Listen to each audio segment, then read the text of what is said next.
30 days, 30 pairs for my 30th birthday, day 8. Let's go. Today we have the Reebok Classics in the nylon vintage colorway.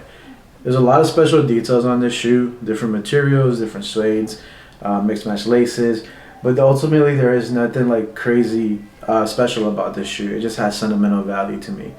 I was wearing this shoe actually when I became a dad for the first time for the birth of my son, and this was the shoe that I had at the hospital.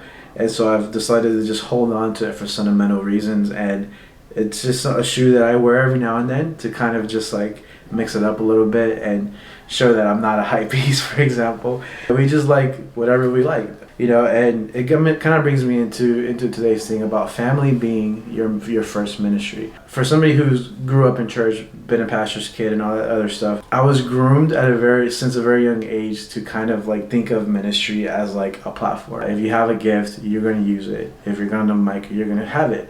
If whatever, it kind of just fill in the blank.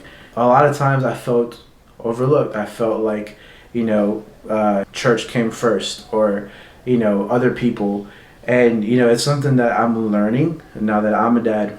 I know I have to prioritize my family. I have to prioritize spending time with them. I have to prioritize, developing them and investing into them so that they can know what it's like to really be loved and cared for by a good father.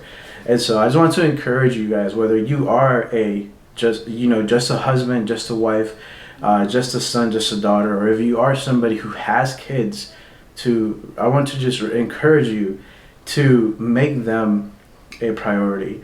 Make spending time with them a priority. Make getting to know them and pouring, love into them a priority, because everything else, it kind of can go, it can kind of crumble. But, as they like to say, family is forever, and it can be a healthy forever if you definitely take the time to invest into them what they need. And so that was today's nugget for day 8. Family is your first ministry, and we hope you guys are enjoying this series. Stay tuned tomorrow for day 9.